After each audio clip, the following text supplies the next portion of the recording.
Revolution live stream worldwide epicenter of the pandemic, or rather pandemic on a world scale. Needless to say, the last couple of weeks have been a real whirlwind here in the belly of the beast, and I think it's safe to say that this is the big one in terms of the capitalist crisis. In a Marxist dialectical sense, class inequality now and vice.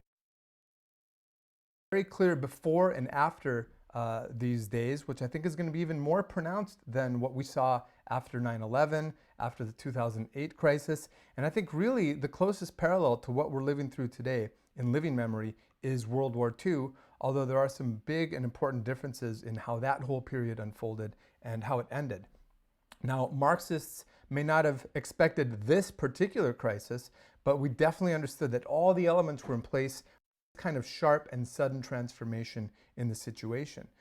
We wrote just a few weeks ago, outlining our perspectives for the coming period, the following, quote, "Many disparate phenomena are converging, and it is impossible to predict the precise timing or combination of events.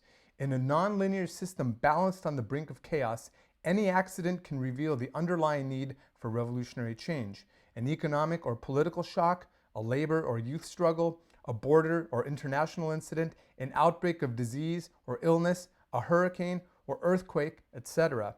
And now we see that all of the above is basically happening at the same time. We see a total meltdown of the capitalist system on a world scale, and we really have entered a new world. But we have to remember, this did not emerge from nothing. This didn't come out of nowhere. The economy was full of fault lines. All the institutions of capitalist rule were deeply discredited. The way we produce for the society set us up for something like this, for a pandemic like this. And scientists knew something like this was coming, that it was just a matter of time. There's a crisis of regime, of capitalist rule at all levels of society, especially of government. And we've seen clear evidence of this in the 2016 and the 2020 elections. And although things are changing from day to day and even hour to hour, my aim in this stream is to give a brief overview of this unfolding situation, and above all to explain how this is impacting the class struggle here in the United States. First of all, of course, we should never forget that as revolutionary internationalists, we always start with a world perspective. We have to analyze the US situation in the context of the overall world situation, starting with the global crisis of capitalism, which has been unfolding for many years now. Again, this is just the continuation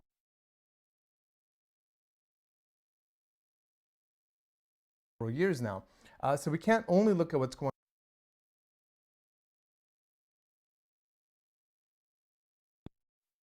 The devastation in northern Italy and the effects throughout the rest of Europe, Britain, and beyond, the Indian subcontinent, in the Middle East, in Africa, and Latin America. It's all interconnected. Already fraught with problems, have been deeply and seriously affected by this crisis. Of protectionism, of trade wars, and America First is basically, what we've got going on here, and it's every country trying to do what they can to export the blame, to export the economic crisis, to export the unemployment. But of course, what they don't want to export is medical supplies and equipment, although Cuba, as we've seen, has sent doctors and medical supplies to places like Italy, which again shows the potential for a worldwide socialist planned economy, despite the limitations of this coming from a very small, embargoed and impoverished island. So this is an important opportunity how a worldwide social would deal with this, where we're active around the planet. We often say that wildfires don't respect borders, and we see now that viral pandemics respect them even less. And this crisis just sharply illustrates how connected everything and everyone is. And it also shows that there's no limits within the context of any particular country or within the limits of capitalism itself, as I'll go on to explain. So what we have to recognize then is that the process of history has accelerated dramatically. The curve of development towards the Socialist Revolution, even in the United States, has sharpened dramatically. And this warlike situation that we're in has to be understood from a class struggle and a class war perspective. We got to put the emphasis on the role of the working class and ultimately on the need for a workers' government to deal with this crisis.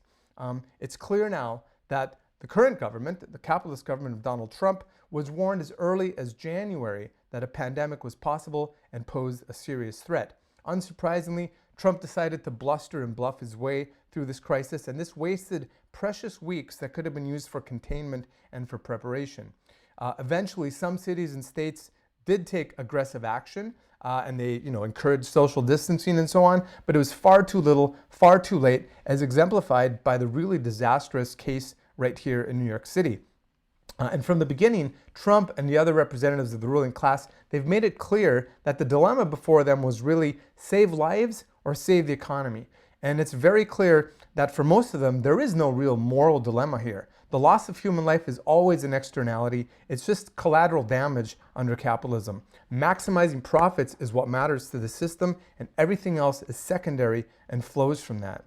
But the sheer scale of this crisis and its potential impact throughout the economy and throughout society really has shocked all but the most hardened capitalist ideologues. So from denial that there was anything wrong, Trump even called it a hoax, you go from denial to this very aggressive posturing, and now again Trump seems to be in denial mode, and he says that the cure can't be worse than the disease, and yet he has no real understanding of what this disease is going to mean for humanity and for the United States. The virus is going to set the curve, not the US government, no matter what Donald Trump says. So it's a big gamble by Trump to sound the all clear just as things are actually starting to get a lot worse. And if he does make moves towards reopening the economy as quickly as he hopes to, there's the risk of an even worse public health crisis and even worse damage to the capitalist economy. And of course, this is going to lead to even greater instability for the system down the line. So all of this exposes the limitations of what this kind of government and this kind of economy mean for the working class. But of course, for Trump, the economy and specifically the stock market, they're the ultimate indicators for his success and of course for his re-electability. And at all costs, he wants to find a way to get things back on track. We've seen wild swings on the market in the last few weeks, falls of thousands of points, including a nearly 10% point in a single day, followed by a record rise of nearly 20% in just a few days, and we had the end of the shortest bear market in history. Those 3 days, that rapid rise was the best days on the Dow Jones Industrial since 1933. Since the depths of the Great Depression. The reason is clear. The investors were licking their chops at the prospect of free money from the government. But I think we can pretty confidently predict that this is going to be the shortest bull market in history and that the bears are going to be back with a vengeance. And obviously, I think they already are, as they see that this bailout package simply isn't going to be enough. Millions of ordinary workers are seeing how their pensions, their 401ks, and other investments and savings for retirement, for their kids' education, it's all vanishing in thin air. And of course, they're wondering, why did we bother saving this money in the first place? And that's the people that had any savings. A huge percentage of Americans don't even have $500 in the bank for an emergency, let alone to go hoard food supplies and medical supplies or to pay for healthcare if you don't have health coverage in this country, which is a real major crisis that's being exposed by the coronavirus infection. Some people, of course, are getting very rich as a result of this. A lot of investors on Wall Street were just waiting for the next crisis in order to cash in. You're going to have large companies gobbling up smaller companies. Thousands of companies, large and small, are just going to go bankrupt. They're going to disappear altogether. Millions of individuals are going to go bankrupt. We may see a repeat of the mortgage crisis, the housing crisis, the eviction crisis that we saw in 2008 and 2009. And of course, in the midst of all this, we have people like those 4 infamous senators who sold off millions of dollars in stock before the crash because they had advanced intelligence briefings about the potential for a pandemic. Now, amidst shortages for hospitals, you see the profiteering, you see the price gouging, and you see mass hoarding by different companies, and you see, completely, incredible moves like Target, the Target company in Seattle, selling N95 medical masks in Target stores just blocks away from hospitals that were either out or about to run out. Trump, of course, has been at pains to tell the nation, to tell the world, that this is not a financial crisis, it's a medical crisis. But this is a lie. We can't fall into this business of calling it a coronavirus recession or a public health recession. COVID-19 was ultimately just the accident that triggered all of this, not the cause itself. Like I said, the fault lines in the economy were already there. We were already in the longest boom in U.S. history, and statistically, there was going to be a fall of this house of cards sooner or later, and coronavirus just gave it a push over the edge. A healthy economy and society, a socialist economy and society, which has deep reserves, that is headed by a workers' government that has a people-first outlook, would have weathered the storm very differently and in fact would have contained it far, far earlier before it even began to spread the way it has lately. So it's at the same time, it's a very strange kind of a crisis in a lot of ways, in the sense that although a lot of people can't go to work in the usual way, the means of production as such haven't been destroyed through a war, for example, or they haven't been rusted out and shuttered, as we've seen in the Rust Belt in the last few years over a lot of industries. Most of the means of production are still sitting there pretty much intact. And although a lot of workers in the US are sick, and the numbers rising every day, and a lot of people are living in fear, and people are atomized out of necessity, the working class is essentially intact as well. And incidentally, the boom that we're seeing in people working from home is just one of the ways that society and working life is being restructured. And this is going to have lasting effects on life after coronavirus, for example, on what workers are going to accept when it comes to the bosses imposing working conditions on them. And of course, there's millions of jobs that can't be done from home. And those workers, these essential workers, really are on the front lines, and we're really seeing who really is essential in this society.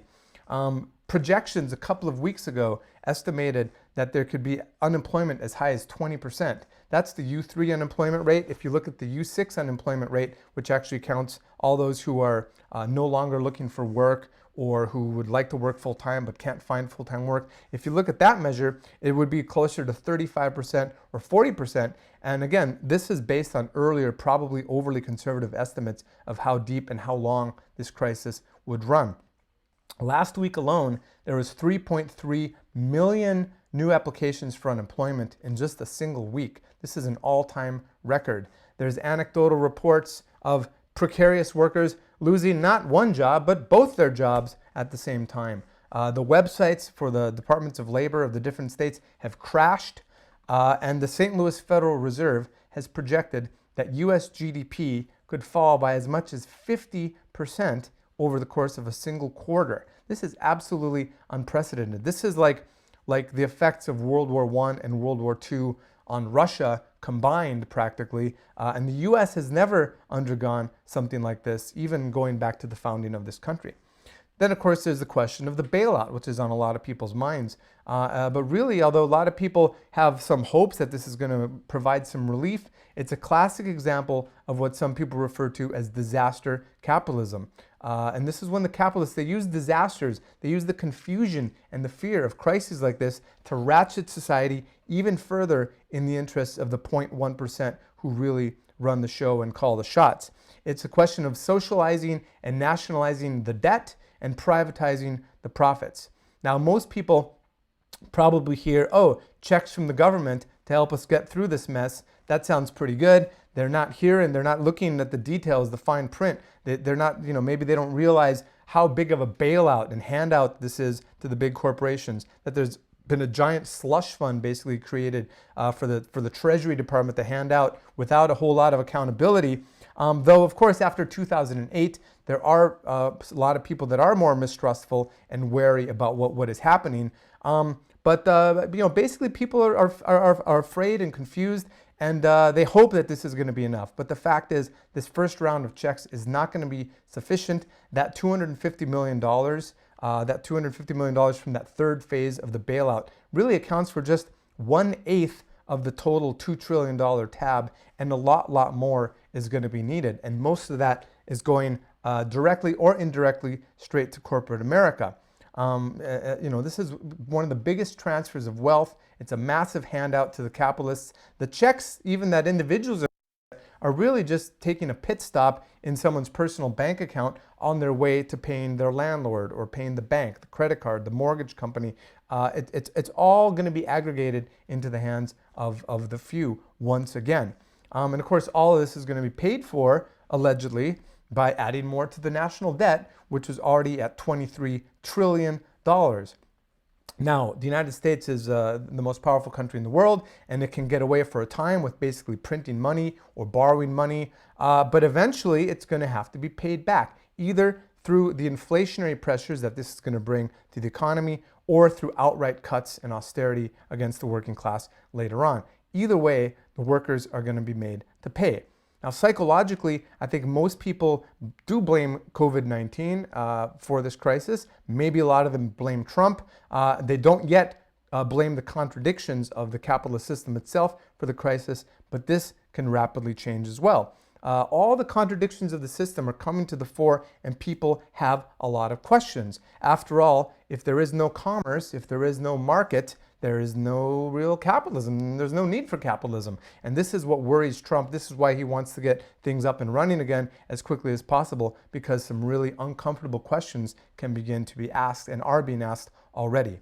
Now, Trump has activated the Defense Production Act, which would allow for the temporary nationalization, or rather the state direction of production of certain sectors. But he held off for a long time in actually using it. And in the end, he's used it to requisition, a few thousand new respirators, which basically means buying, with a built-in profit from private companies with public dollars.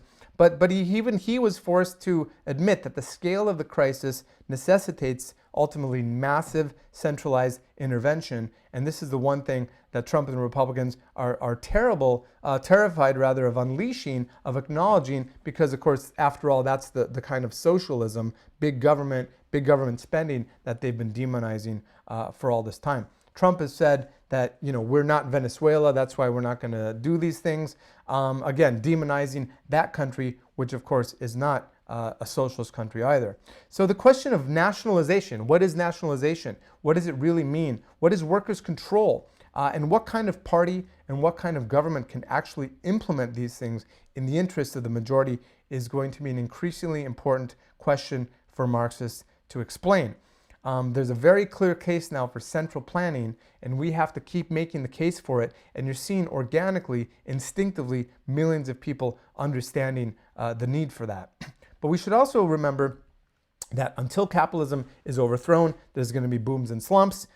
Even if there's very deep slumps and very weak booms, there's still booms that accompany the slumps. It is not a linear process. So we can't rule out the possibility of a temporary stabilization or even a little bit of a bounce back at a certain stage. There may well be a lot of pent-up demand, as Trump says, after people have been sheltered in place for so many weeks.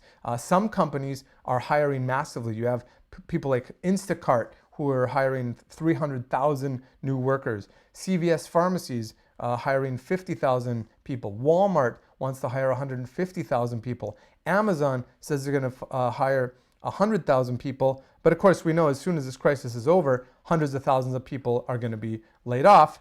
But the stimulus measures, they could hold things together for a while, but not indefinitely. 18 months is a long time, and some experts think that it may take that long or even longer before this whole thing runs its course. So regardless of what happens in the relative near term, the long-term contradictions of the system cannot and will not be resolved by any of these measures, and the burden for paying for this crisis is going to weigh ever more heavily on the working class. So there's a lot of talk about this being a wartime type situation, and we agree, but it's not a war in the abstract, and it's not a war between nations. It's a class war, and we need to approach things accordingly. The key for us as Marxists is to always remember that the working class remains the most powerful social force in society. The workers have not been defeated, have not been crushed. Although the unions are currently led by people that are more terrified of their own members than of the capitalists and of this crisis, the working class itself still has tremendous reserves of fighting spirit. And with the unimaginable collective suffering that's in store for our class, and which is really only just beginning, ultimately, a collective fight back is also going to be needed and urgently needed. We're already seeing people embryonically and collectively coming together to provide for each other through mutual aid, grocery delivery, all those kinds of things to help people out. And this is the kind of the class instincts, people trying to come together, ordinary working people coming together to help each other, that the system tries to pound out of us from our earliest years by preaching this mantra of individualism and atomization and I this and I that. Ultimately, the working class's instinct is to come together.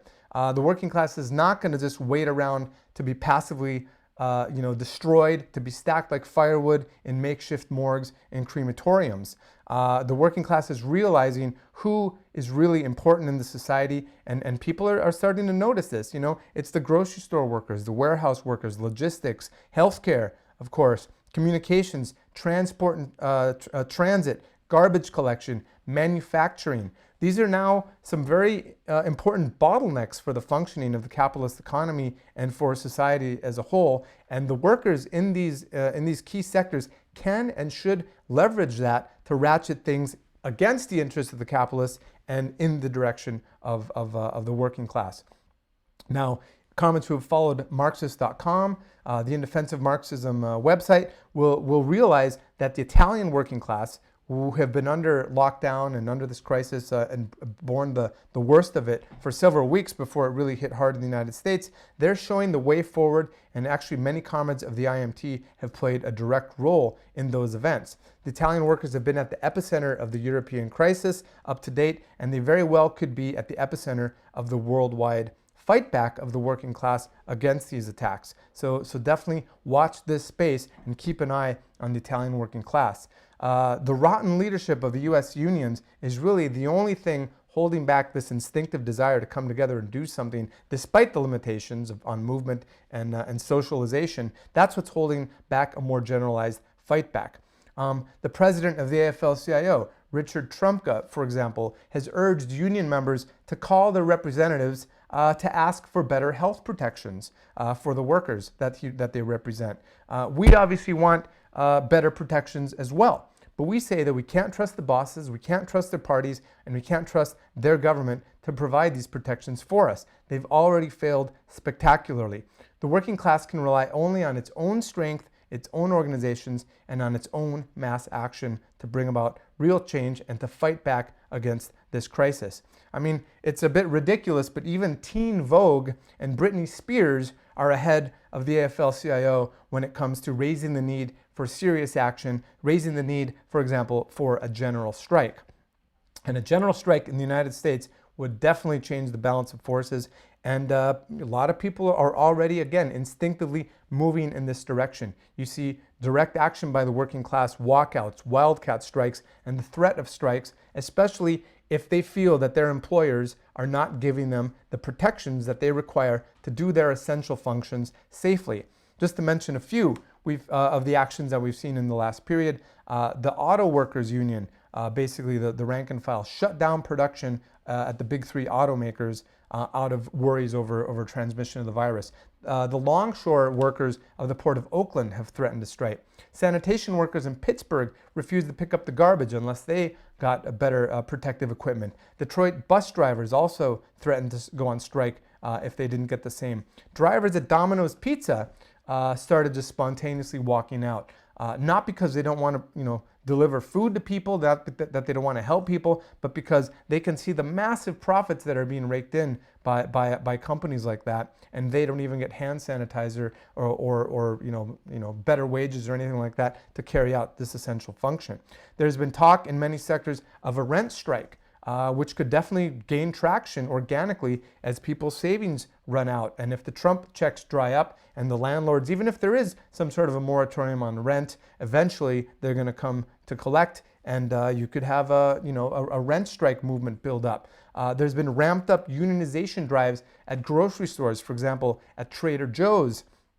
There's been other workers taking things into their own hands. Some workers, hospital workers represented by SEIU in Oakland, found $39 million N95 masks, and they're now that were being warehoused and hidden away and hoarded, and they're now working to make sure that those get to where they're most needed. And on this Monday, there's going to be a strike by Instacart workers. Again, these are food delivery workers who are delivering groceries to people at a time when people can't even leave their homes. So all of this is increasingly posing the question, who really makes society run? Trump says he wants America open and raring to go within a couple of weeks. He's basically already declaring mission accomplished, but we saw, of course, that G.W. Bush had not accomplished anything with the invasion of Iraq. It was a complete mess and a quagmire, and this is definitely where Donald Trump seems to be headed. You can't just wish away a pandemic or bully and bluff your way out of a pandemic. Epidemiological models show that if social distancing is only maintained for another 14 days, then we're going to end up with a curve of infections and a massive spike in infections and a total of 128 million infections.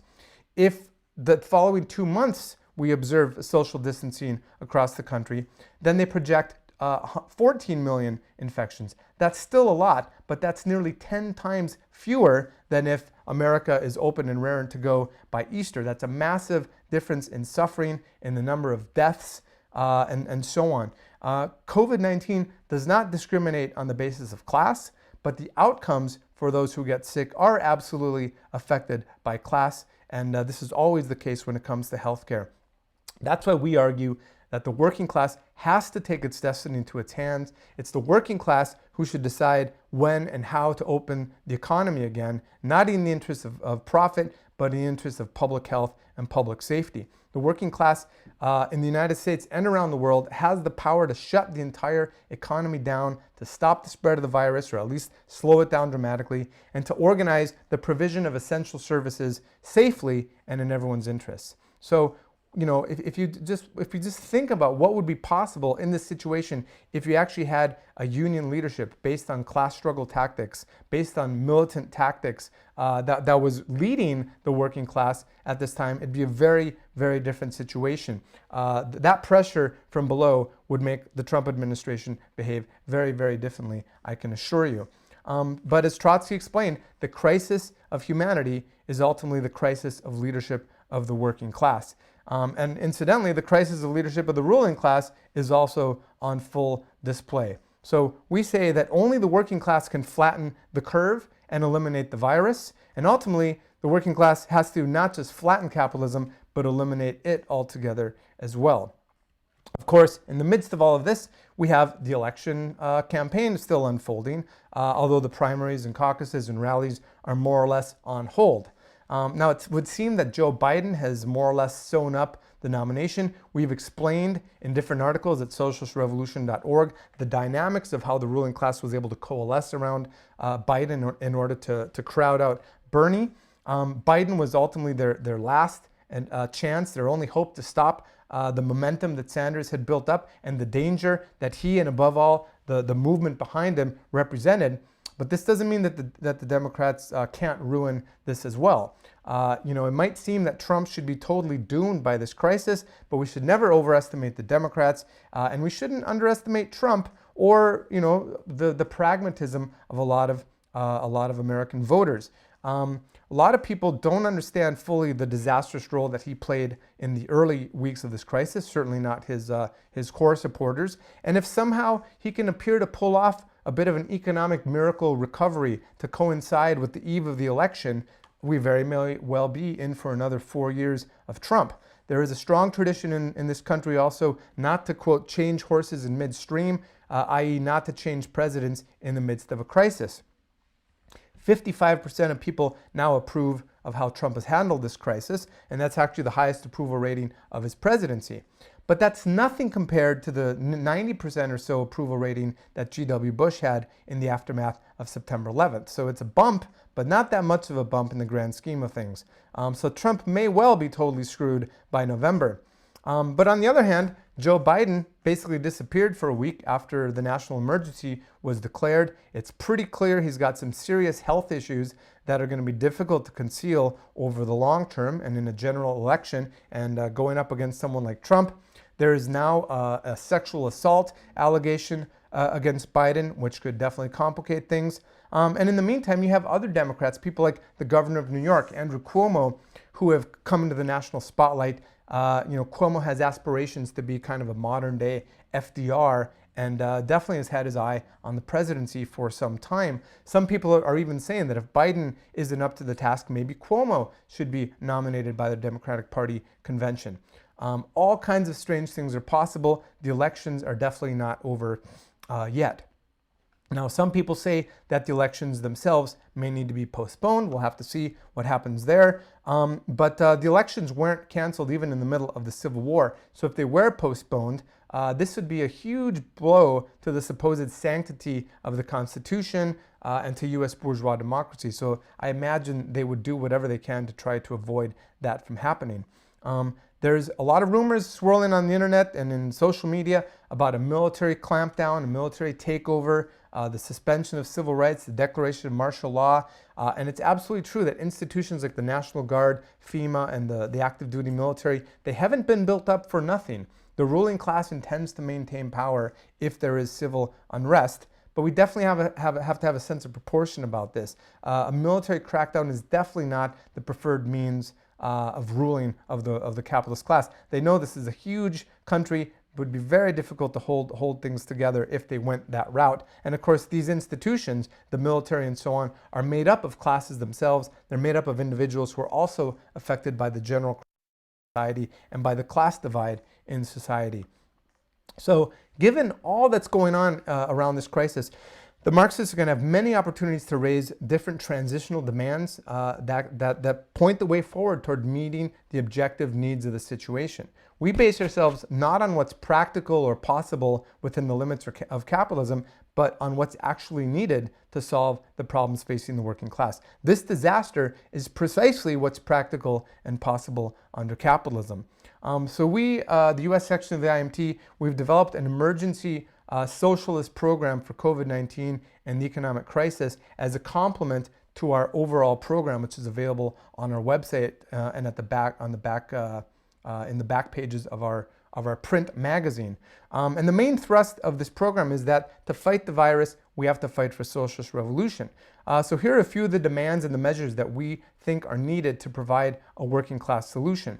We think that the wages of all essential workers should be doubled immediately. We think that the ranks of these essential workers should be quadrupled to fight unemployment and to take the strain off of these workers. And of course, we think this should all be done with the necessary safety protections and union recognition. We think there should be a nationally guaranteed federal minimum wage of $1,000 per week, whether you're working or not, whether you're unemployed or not, whether you're sick, you're quarantined, etc. Any companies who claim that they can't pay this should be taken over by the government, and the government should pay those wages instead. We think that there should be the suspension of all non-essential production, because non-essential production is going to keep driving the spread of this virus. We think that production should be retooled towards essential services and healthcare needs. And we think that the working class needs to take direct action, again, in the form of forming health and safety committees in the factories, in the workplaces, to oversee safety conditions and to implement all of these provisions. We say that any company that requests a bailout, the airlines, for example, they should be nationalized and run under democratic workers' control as a public utility. Only a rational plan of production can ensure that there's no disruption in the supply of food, of medical supplies, to fight against price gouging, profiteering, etc. Of course, a big one is the question of healthcare in this country. There have been provisions now to offer free testing for COVID-19, but you may still have to pay for the treatment yourself, and that can cost tens of thousands of dollars. We think there should be a socialized healthcare system, free at the point of service. We should nationalize the entire health sector and integrate it into one big national health plan. And any essential buildings or commercial spaces that would be useful towards building hospital or fever clinics and so on should be requisitioned, nationalized, taken into public ownership, and used as quickly as possible. We think that there should be price controls on all essential items, that these should be enforced by committees, elected committees in the working class neighborhoods. People shouldn't be speculating and making money off the misery of others, although of course that is basically how capitalism functions all the time. We think that there should be an indefinite moratorium on utilities, on rent, on mortgage payments, on evictions, and we need to rethink the whole housing issue in this country and think about having a mass program of socialized housing. We want to nationalize vacant homes. You already see homeless people in Los Angeles occupying homes themselves. You have way more empty buildings than you have homeless people. We could solve the homelessness crisis and allow for actual social distancing and safety for these people in a heartbeat. We don't even have to build any new housing. And there's, of course, plenty of scope for building much better quality housing for all. We also need to expose the lie of so-called national unity. We need to fight against any kind of xenophobia, any kind of protectionism, of scapegoating of anybody for this crisis. The workers and the capitalists have diametrically opposed interests. And again, the workers can rely only on our own strength and class-independent organizations. Not just in the economy, but politically, we need to break with this two-party system. We need a mass working class socialist party, and ultimately, we need, again, a workers' government. And while the workers should voluntarily observe social distancing in the interest of public health, we demand that our basic rights be guaranteed. We're not going to accept any limitations of our constitutional rights, of our basic civil rights and protections in the name of a national emergency.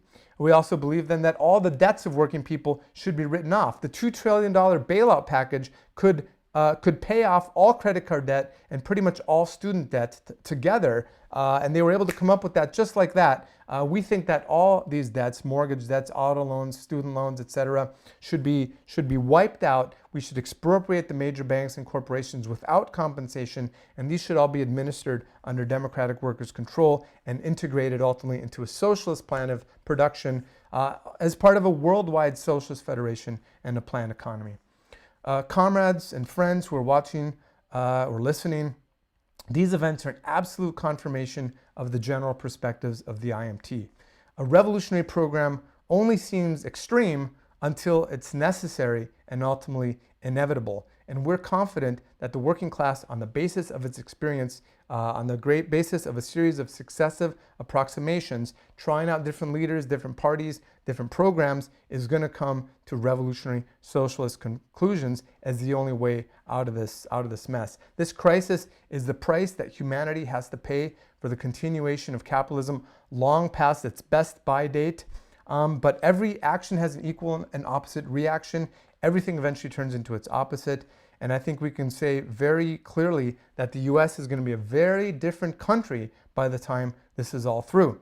This is only the beginning of the beginning. I think even those of us listening to the stream today, myself included, we can hardly fathom just how profound these changes are going to be. Not just structurally, economically, socially, but above all in terms of the dramatic changes that are taking place in the consciousness of the working class and that are going to continue taking place.